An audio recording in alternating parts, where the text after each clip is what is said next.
তো দেখো আজকে একটু স্পেশাল রান্নার আয়োজন করেছি, কারণ আমাদের বাড়িতে আসবে স্পেশাল লোক। আমার কাছে স্পেশাল, আর কে আসবে সেটা তোমাদের সাথে শেয়ার করব।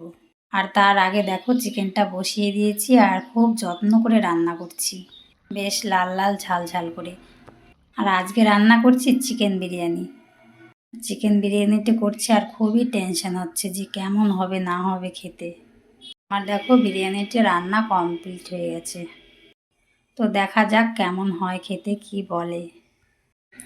তো এখন ওরা চলে এসছে, যারা আসবে তাদেরকে এখন খেতে দিয়ে দেবো। আর দেখো এই যে রান্না কমপ্লিট আর বেড়েও দিয়েছি থালায়। কে এসছে দেখো, এটা হচ্ছে আমার ভাই, এটা হচ্ছে আমার ভাইয়ের বউ। তো আমার ভাইয়ের বউ বিয়ের পরে এই প্রথমবার আমাদের বাড়িতে আসলো, তাই একটু খাবারের আয়োজন করেছি। আর খেয়ে বললো না বিরিয়ানিটা সত্যি খুবই ভালো হয়েছে। আর আমিও খেয়ে দেখলাম, না সত্যি খুবই ভালো হয়েছে আজকে বিরিয়ানিটা। তো চলো ভিডিওটা এই পর্যন্ত, আবার দেখা হচ্ছে অন্য কোনো ভিডিওতে।